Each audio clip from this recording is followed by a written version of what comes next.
آگے دیکھیں کہہ رہے ہیں کہ اس سلسلے میں قرآن مجید میں چند آیات نازل ہوئی ہیں کہ البتہ بطور نمونہ ہم ایک کا ذکر کر رہے ہیں۔ کہتے ہیں کہ یہ تو اگلے جب یہ آیت کا ترجمہ بتا رہے ہیں قرآن، کہتے ہیں یہ تو اگلے لوگوں کے افسانے ہیں جنہیں لکھوا لیا ہے اور صبح و شام ان کے سامنے پڑھے جاتے ہیں۔ آپ صلی اللہ علیہ وسلم کہہ دیجئے کہ اسے اس نے نازل کیا ہے جو زمین و آسمان کے راز جانتا ہے اور وہ بڑا ہی بخشنے والا اور مہربان ہے۔ قرآن مجید کے خلاف مشرکین نے دوسرا محاذ یہ تیار کیا کہ انہوں نے اپنے پیروکاروں کو یہ حکم دیا کہ جب رسول خدا صلی اللہ علیہ وسلم قرآن مجید کی تلاوت فرماتے ہیں تو اسے نہ صرف سنا ہی نہ جائے بلکہ ایسا شور و غل بپا کیا جائے کہ دوسرے لوگ بھی اسے سننے سے باز رہیں۔ یعنی کہ جب رسول خدا آیت کا ترجمہ سنائے، جب آیت سناتے تھے نا رسول خدا، تو وہ تو عرب تھا اور عربی تو ساری وہ جانتے تھے، زبان جانتے تھے، اس لیے عربی یعنی رسول خدا ایسے فصاحت و بلاغت کے ساتھ جب پڑھتے تھے تو لوگوں کو بہت خوبصورت لگتا تھا اور لوگ سمجھ جاتے تھے اس کا ترجمہ وغیرہ بھی۔ اب ہماری تو لینگویج نہیں ہے نا، ان کی تو لینگویج تھی اس ٹائم کی، تو وہ بہت زیادہ رسول خدا کو غور سے سنتے تھے۔ تو یہی چاہتے تھے کہ کسی طریقے سے یہ قرآن کی طرف جو ہے رغبت ان کی دور ان کو کیا جائے، تو یہ شور و غل کرتے تھے اور اس طرح انہوں نے یہ حربہ استعمال کیا۔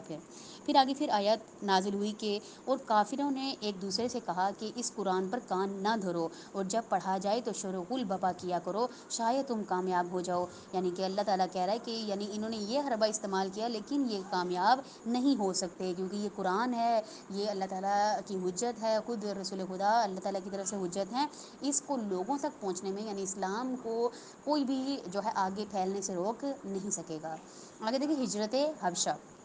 کیوں ہجرت کی رسول خدا نے حبشہ کی طرف؟ اگرچہ رسول خدا اور بنی ہاشم کے دیگر چند حضرات حضرت ابو طالب کی زیر حمایت کچھ حد تک دشمنان کی غزن سے یعنی دشمنان کے جو حربے ہیں ان سے بالخصوص جسمانی اذى و اذیت سے محفوظ تھے،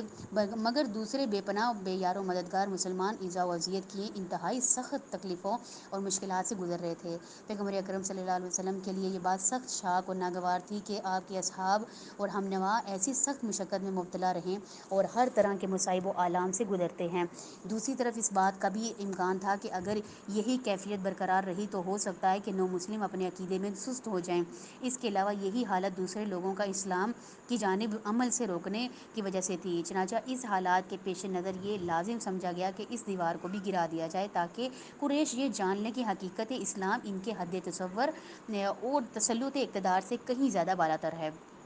اس گھٹن اور دباؤ کے ماحول سے نجات حاصل کرنے کے لیے مسلمانوں کو اس بات کی اجازت دی گئی کہ ترک وطن یعنی اپنے وطن کو چھوڑیں اور حبشہ کی طرف چلے جائیں۔ اس ملک کے انتخاب کے لیے جاننے کی کچھ وجوہات، یعنی کیوں رسول خدا نے حبشہ کی طرف جانے کی ہجرت کرنے کی جو ہے یہ ایک منصوبہ بنایا، کیوں رسول خدا نے کہا کہ حبشہ کی طرف ہجرت کریں، تو اس کے تھوڑے سے محرکات ہیں، یہ یہاں پہ آگے بیان کریں گے۔